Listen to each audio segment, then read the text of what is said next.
Today we're getting under the hood with Mayra Hurtado, a daughter, sister, friend, and women's advocate who blends 2 decades of global business experience with a lifelong commitment to holistic well-being.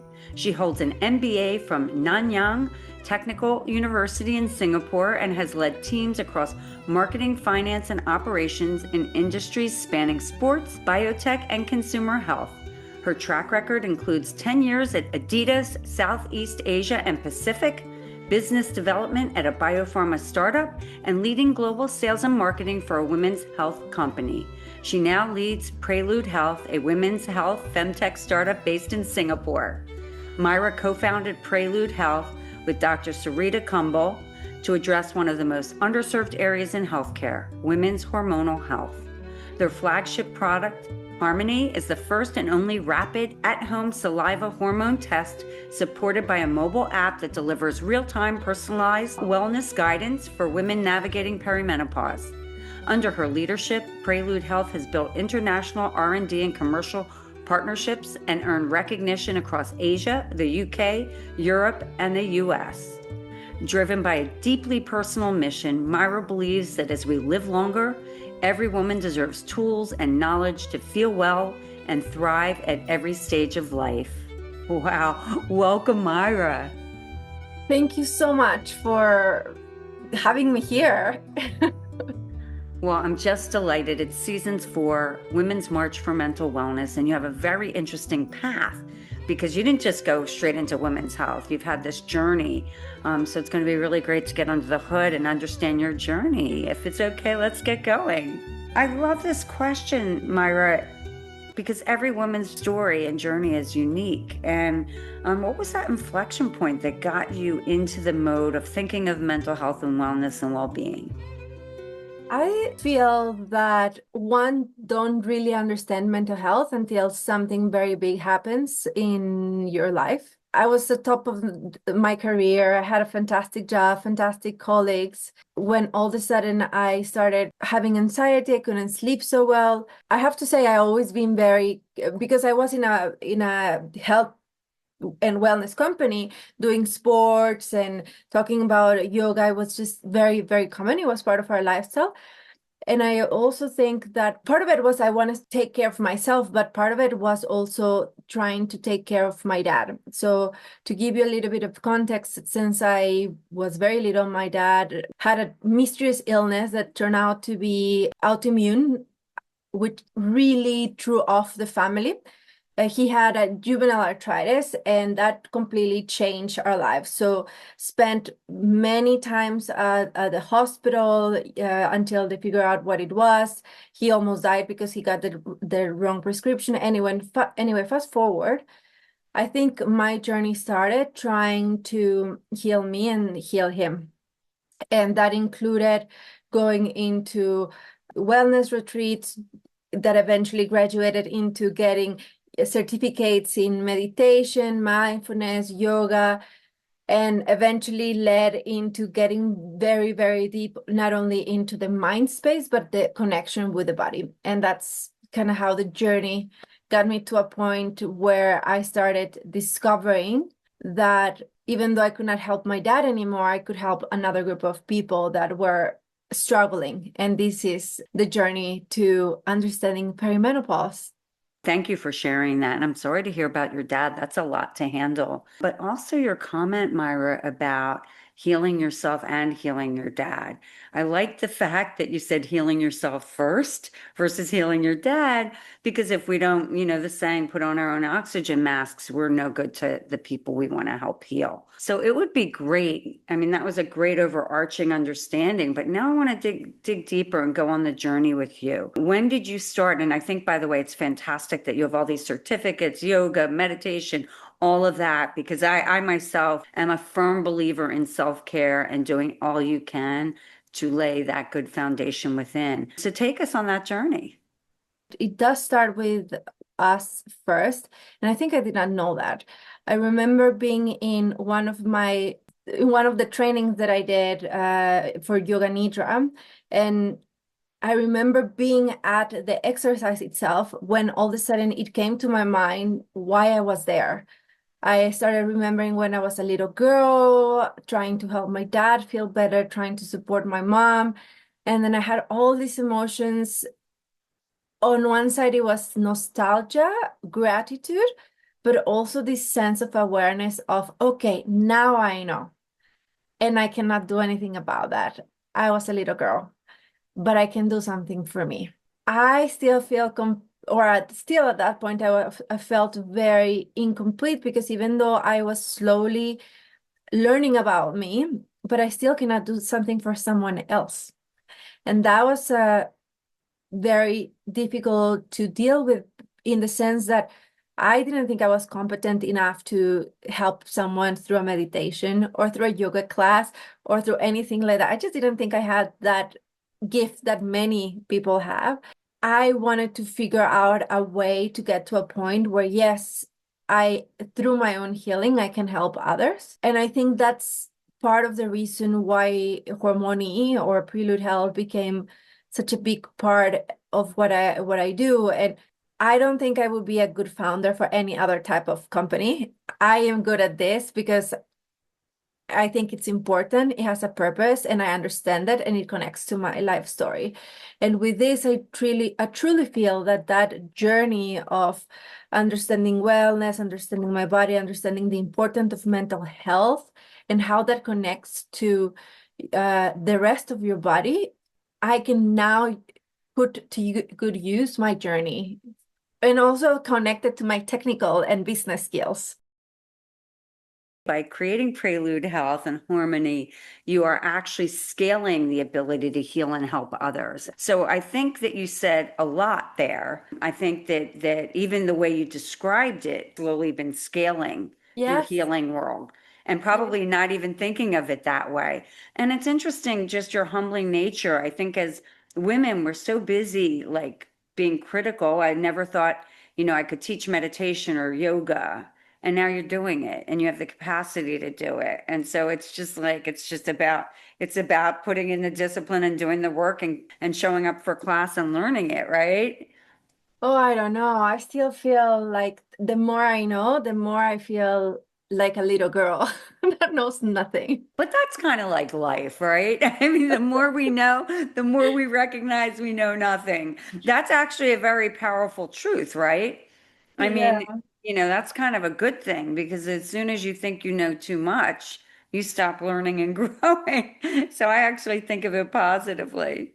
it is. No, it is a positive, and I am pretty grateful because even this morning when I was doing my little meditation, I was thinking about every person has a journey and every woman has a story. I often talk about what I do and I start talking about hormones, and every woman I talk to, they tell me a story about their own hormonal health experience.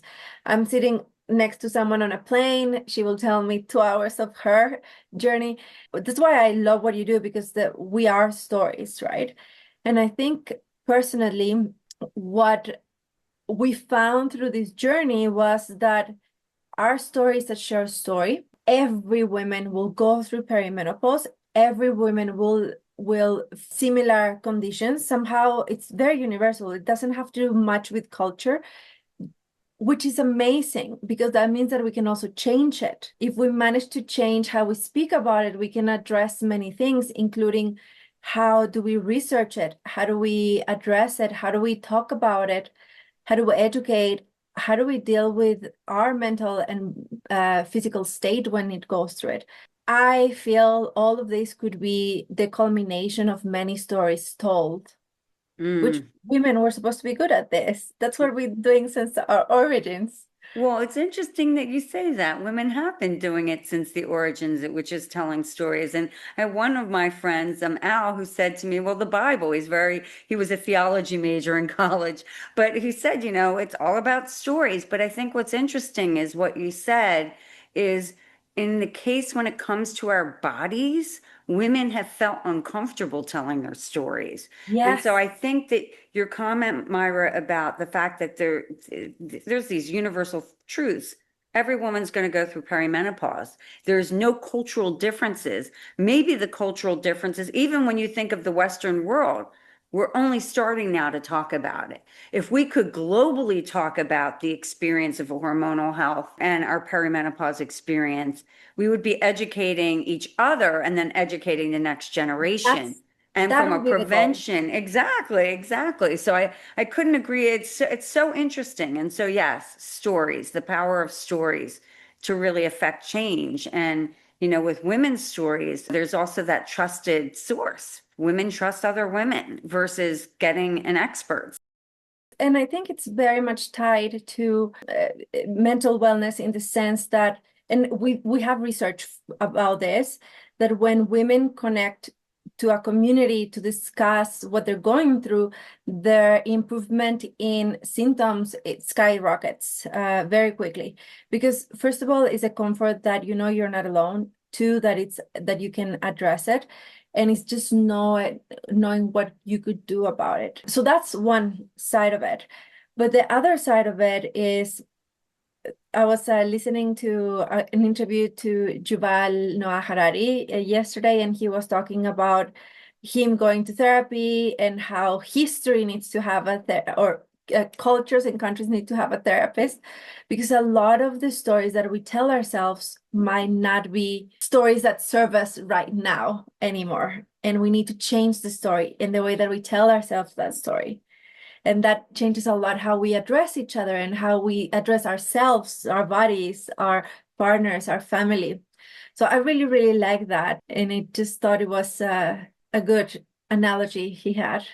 But the stories today serve us differently because we're living in different times and in different circumstances. And in today's climate, more than ever, the power of our stories, the power of giving voice. I think about what's going on in the US, and to me, more than ever, having these conversations, it's more important.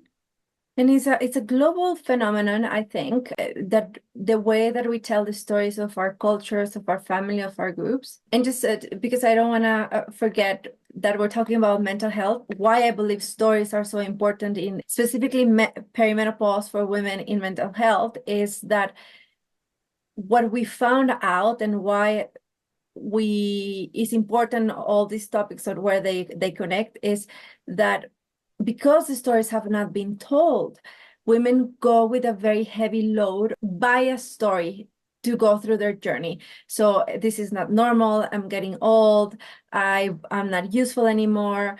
My body is not responding, etc., etc., etc. And because we don't understand the context, we don't understand, we even are disconnected with our body because we are so busy. We haven't been educated or have the words to tell the story. We cannot explain it to our partners, to our kids, which sometimes are going through adolescence and their own hormonal change at the same time. We cannot have those conversations at work. And also they cannot have it because they should be able to understand the global story behind perimenopause. So through Hormony, we created a tagline called perimenopause. Our perimenopause is to combine all these stories with a science lens to provoke and normalize the conversation. So women, just to give you a statistic, the highest rate of divorce and suicide happen in women in their early mid 40s. We don't know. Can this be related to the symptoms that are going through? Are these symptoms very likely connected to both their body and their mental health? Because hormones at the end are neurotransmitters, right? They're connected to your brain. So yes, there's a lot of new studies like Dr. Mosconi that are talking about Alzheimer and the connection of brain and body through menopause and premenopause. But we need to be able to give the words to women so they can communicate that makes it right for them and their community. The most important thing is if you're not feeling well in this connection between mind and body, it's very difficult to be part of a healthy community. And I think that what you just said, Mayra, is so interesting, is finding those perimenopause stories, the understanding the hormonal stories, the mind-body connection, and the way the neurotransmitters work. I think all of that so important. Because I'm curious, you just sort of quietly mentioned Hormony in there, but I want to back up a little bit. And you came out of it, is it after Adidas or your biotech that you started Prelude Health? Yes, so I've been in Singapore for 17 years. The last 10, almost the last 10, I've spent in Adidas, which was a fantastic journey. I enjoyed very much being there. It's my team, everything about it. Not to say that it was easy, but it was very competitive, but it was very enjoyable. Then after that, during COVID, when we're all having these aha moments, um, I had the opportunity to move to a women's health startup, specifically in sexual wellness. And I was just so intrigued about, again, the stories that we tell ourselves, because I was doing business development for them, so marketing. And I had the opportunity to talk to women and men from every part of the world. And the story was the same. We're too conservative. Our consumers will never buy this. Nobody wants to talk about it. And during COVID, there was such a big explosion in the conversation that allowed us to have more reach, to the point that one of my customers was a bookstore in Canada, that they were physically selling sexual wellness products next to the sexual wellness books. It was on the news.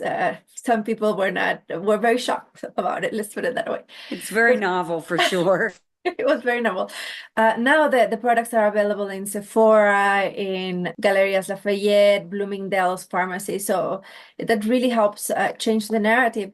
But through that journey, and coming out of a very also high performance company where I was having trouble sleeping, I had anxiety, migraines. I even had an MRA done because I couldn't figure out why I had migraines. They couldn't find anything until a nutritionist, out of all people, sent me to do labs. This was a transition from one company to the other.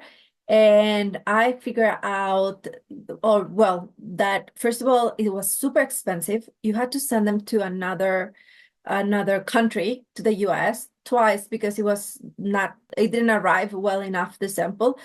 And at the end, what ended up happening is I just got a piece of paper with a bunch of numbers that said perimenopause. Like you, never heard of it. My mother never spoke about it. She probably didn't know either. This nutritionist sat with me for an hour and a half or two, talked to me about hormones, talk about what I needed to do. I got into her program and I deflated like 8 kgs in 6 months or so. So it was lots of inflammation, but my learning to me was, with the technology that we have, I cannot believe this is not more widely available, so especially at this time. Number two, this would be impossible for just any person to achieve. I was lucky because I'm not married. I don't have kids. I have the purchasing power to do it. I was extremely fortunate, but not everybody has it. And why not? So that's when I got connected with Dr. Kumble and Joe Dunbar, which are experts in diagnostics. They opened my mind because, again, my story is I'm not an entrepreneur. I cannot do this. This is too hard. I don't understand science. I'm well where I am. I don't want to rock the boat. So that's another story I had to change. But by being with them, I met and learned people that have done it and they understand it and they taught me. And it has been a fantastic journey working with them. And that's basically how we wanted to develop something that could support all our experiences. So Dr. Kumble is a fantastic biochemist, postgrad from Stanford, her own journey. He has built blood testing machines. Joe works with Olympic athletes and professional football players. So these are just people I never thought from my little town in Chihuahua, Mexico, I would ever have contact with. And I think it's really interesting, Myra. Like you started saying that this is my life and these were my inflection points. But this other point, here you were in a very successful job at a very big company, like doing probably amazing work and having this personal moment. And, that the pandemic, of course, offers one, It's like, what's it all about? And I'm going through this. I want to do something about it. So I want to just take a moment for you to breathe in, breathe out, pause, and just really own that. That's really powerful. And it takes so much courage to go on the journey as a founder, like making these decisions. Am I doing the right thing? I could be collecting a paycheck versus, building something. But you know what? That every day. Yeah, but you know what, Myra? Let me tell you something. I went through a little bit of it. It just takes time, and it's just about planting. I made the comment at the event, Yes, plant the yes. seeds, plant the seeds, plant the seeds. Like be diligent about planting seeds. Do it in integrity. Water the seeds. Take care. Plant more seeds. It will happen. If the idea is good, the science is good as it relates to what you're doing. It will happen. And what I've learned is it's just put the time in thing. It's very rare that something's an overnight success. My chief legal officer says to me, Elizabeth, read Shoe Dog. Shoe Dog was the Nike Yeah, story, yes, Phil yes. Knight story. And it's a great story because it took him over 10 years or so, before he was close to bankrupt. And look at what happened. He created a billion Mhm. dollar, so I think that's a great story when you're having that moment to sort of reflect on, capacity. And I know it's different in women's health. I know it's not as funded. So talk a little bit about that. Like, because you're based in Singapore, does that open certain avenues up to you, say that we might not get in the US or Europe? So it's interesting that you mentioned that because when I did, coming from marketing, I did all the proper market research about my consumer, my product, what you need to do. And it ticked all the boxes. I mean, it was just unbelievable. I remember seeing one report that from McKinsey that had a box with everything that is covered and that is not covered, and the boxes were empty. And it was just so obvious. I just couldn't understand why it has not been done. But what I missed to research is what are my possibilities as a female founder in health tech? Because I've been fortunate enough that in Adidas, my boss and his boss, they really take care of us. In the sense that if you were good at your job, didn't matter gender, color, nationality, age, you were in if you would be hardworking and good at it. So it was a bit of a shocker when we started going out. And first of all, at that point, nobody was talking about menopause and perimenopause. Sarita is 10 years older than me, so it's been great. I mean, she's been like an older, not so old, older sister that has gone through like we were just such a good match in that sense, but it's just something and she has done a company before and she knew it was going to be hard, but I think that I don't remember ever saying no, it's going to be hard or don't do it. She knew it was going to be hard and still did it. But yeah, so statistics are not necessarily in a favor worldwide. A lot that what we have done, it has been done by friends, family, angel groups, and family offices.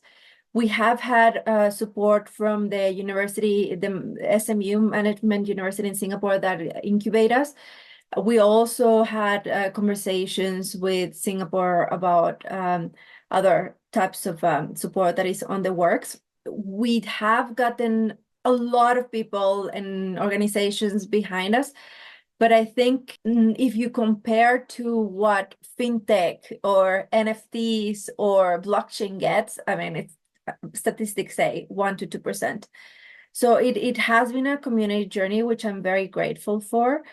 And the other part of that, what I would say is a lot has changed in the last 3 years. So when we started talking about menopause and perimenopause, like I was saying, it was a very difficult conversation. Now, thanks to many women that are like yourself, bringing the conversation out in the open, that has really, really helped us reduce the time that it takes us to explain what hormones do. Now people just know that it's important. I think the greatest thing that we can do across the board is create awareness and education, because if people don't understand, it doesn't matter that you have the product. I say, oh, you can create the perfect product, but if people don't know that there's the Yes. problem, or Yes. see that, like, and self-identify and, understand. So I think creating awareness is not something to be undervalued.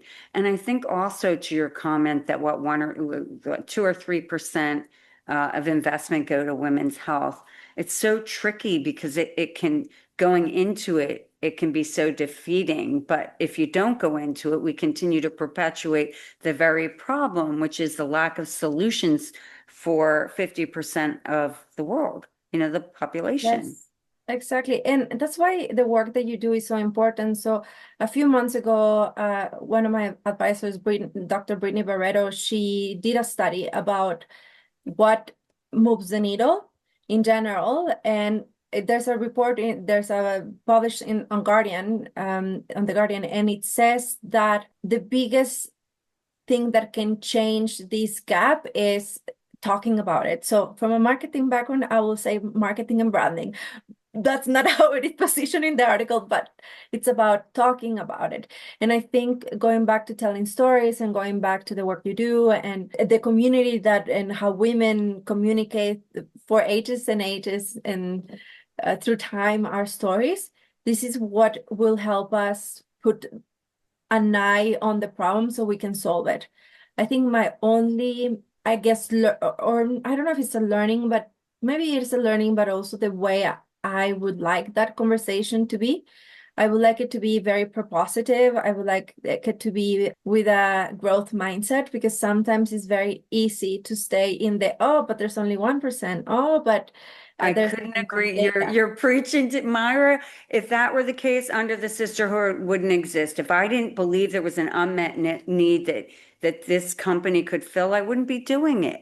And I'm not going to give up. And I'll tell you something, you hit on it. If we don't give voice to our challenges, and it's not like, don't play victim. Let's like this is Yes. physically the science behind what we're experiencing and why you can expect certain things. How do you create a supportive work culture that gets that? And by the way, some of us have felt that way in our own homes, where we could be an executive out in the world and feel less so in our homes. So I think that, without having these conversations, women don't know. People don't No, know. no.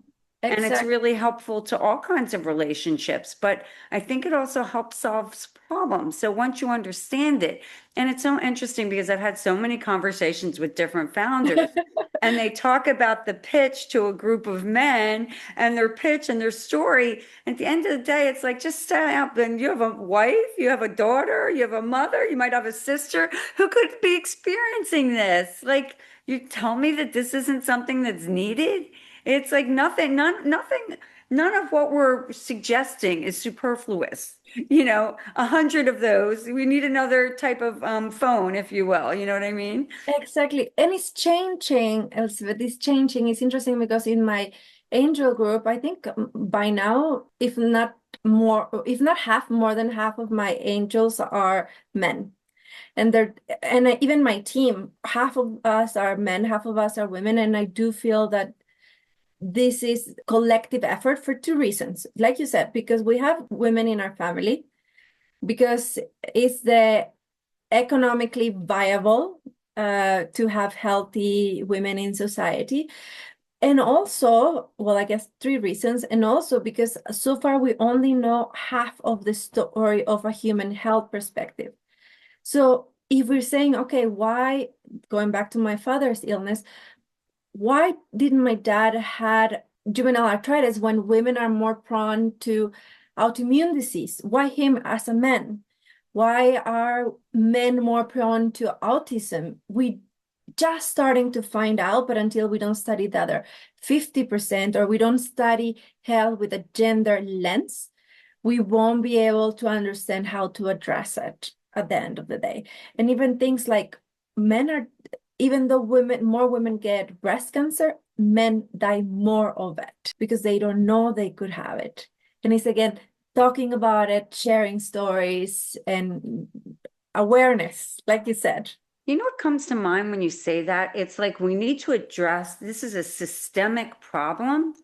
However, we can't treat it systemically.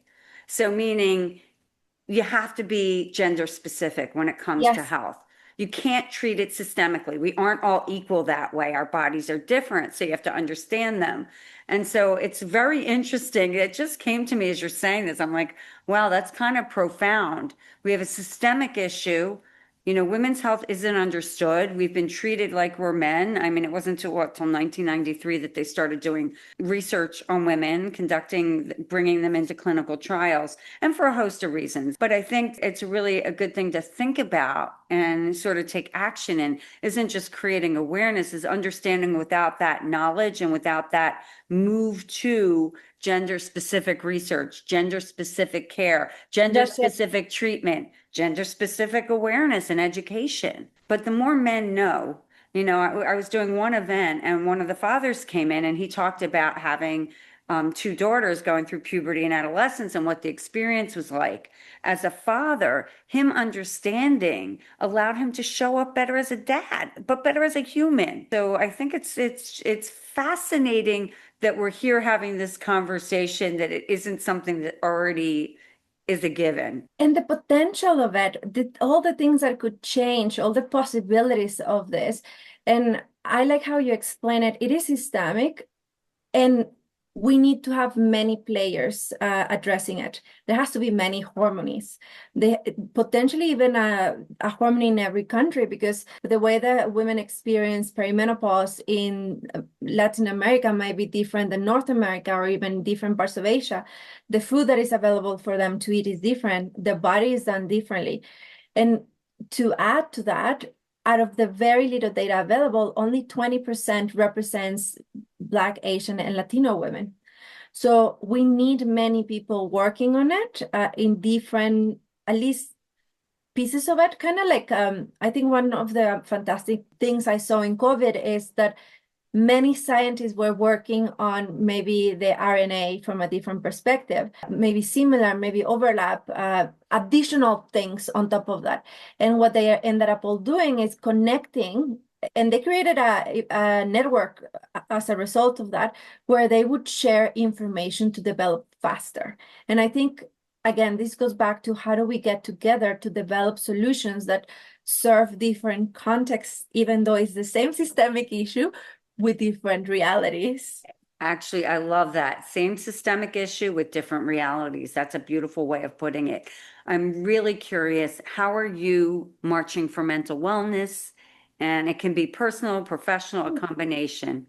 I get goosebumps when you said that. I feel like I've been so terrible at it. Oh, it sounds like you're pretty good at it. You have all these certificates. I have to be very honest. Being a founder is, as we know, challenging, and it's not necessarily for the weak. It's not and you really need to have support systems that are not always available. I think it's one of the biggest success factors, having support systems, but also having frameworks.